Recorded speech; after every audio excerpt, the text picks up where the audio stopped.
Halo, jumpa lagi dengan channel Soekarno Karno, channel yang menginformasikan hal-hal yang sederhana yang ada di sekitar kita menjadi luar biasa karena tahu ilmunya.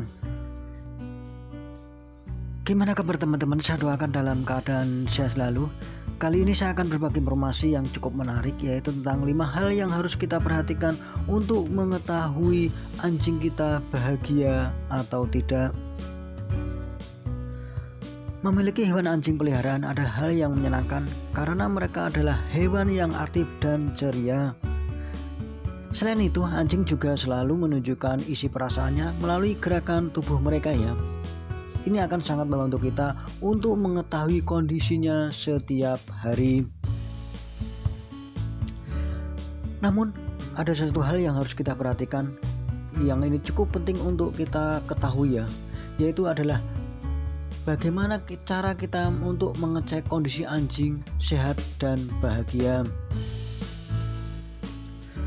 Nah, berikut ini saya akan membagikan 5 hal untuk kita ketahui tentang bagaimana cara mengetahui anjing kita bahagia atau tidak ya. Yang pertama adalah kenali bahasa tubuhnya. Anjing ini memiliki bahasa tubuh untuk mengekspresikan dirinya ya. Mereka juga bisa menunjukkan beberapa emosi seperti sedih, depresi, bosan, dan frustasi.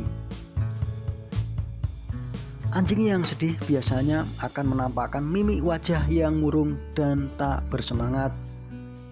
Anjing yang frustasi biasanya akan menunjukkan gerakan gelisah, menggonggong ribut, dan termasuk semua perilaku destruktifnya.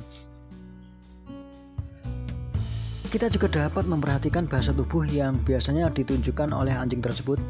Apakah dia menurunkan telinga dan ekornya lebih dari biasanya, atau dia menjadi malu dan menunjukkan sikap dominan saat kita dekati.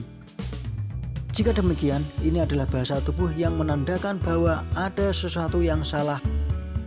Cara yang kedua yang bisa menunjukkan anjing kita bahagia atau tidak adalah melalui cara makan mereka. Anjing yang sehat dan bahagia akan memiliki nafsu makan yang baik. Bagaimana reaksi pada jam makannya, reaksi terhadap tret latihan, seberapa banyak dia minum, dan bagaimana dia makan dengan rakus saat kita perhatikan atau kita kasih makan ya. Jika kebiasaannya berubah dan anjing tampak tak selera makan, mungkin ada salah dari dirinya. Namun ini juga bukan berarti anjing kita sakit, bisa jadi yang salah dengan makanannya ya, atau mereka itu bosan dengan makanan yang kita kasih. Hal berikutnya yang harus kita perhatikan untuk menentukan anjing kita bahagia atau tidak adalah pemeriksaan secara fisik.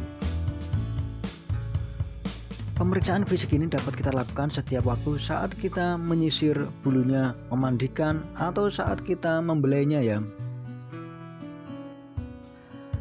Apakah bulunya mengalami kerontokan yang tak wajar, adanya tungau, jamur, dan luka yang tak kelihatan, dan mungkin kita dapat mengecek apakah di tubuhnya terdapat benjolan atau tidak. Perhatikan juga pernapasan anjing. Normalnya anjing bernapas 20-30 hitungan per menitnya. Cara yang keempat yang bisa kita lakukan untuk menentukan anjing kita bahagia atau tidak adalah dari keaktifan sehari-harinya. Anjing yang bahagia dapat ditandai dengan perilakunya yang aktif dan ceria secara fisik. Anjing yang bahagia akan menikmati setiap waktunya bermain dan berjalan-jalan sambil mencari hal-hal di sekitarnya. Jika anjing kita biasanya aktif dan ceria tiba-tiba lesu, bisa jadi pertanda ada kondisi yang tidak baik pada anjing kita itu sendiri. Karena itu segeralah cek kondisi anjing dan segera tangani bila ini adalah tanda-tanda dari suatu penyakit ya. Cara yang terakhir yang bisa kita lakukan untuk menentukan anjing kita bahagia atau tidak adalah melihat dari kondisi fesesnya. Normalnya feses anjing harus berwarna coklat tua ya, berbentuk lonjong dengan ujung oval dan bertekstur solid. Sementara untuk ukuran feses akan disesuaikan dengan jumlah makanan yang dikonsumsi oleh anjing itu sendiri. Anjing juga rentan mengalami diare yang mana feses memiliki bentuk tekstur tidak konsisten. Perhatikan juga apakah anjing mengalami diare disertai dengan kondisi muntah, lesu, lemas, dan perubahan perilakunya ya. Bila itu terjadi, segeralah periksa kondisi ke dokter hewan untuk mendapat penanganan yang maksimal. Itulah beberapa hal yang harus kita ketahui untuk mengetahui anjing kita bahagia atau tidak. Semoga informasi yang sangat sederhana ini bermanfaat untuk teman-teman, khususnya yang mempunyai peliharaan anjing. Mungkin ini dulu yang bisa saya sampaikan. Bila ada kekurangannya saya minta maaf. Sekali lagi jangan lupa like dan subscribe-nya ya. Sekian, terima kasih dan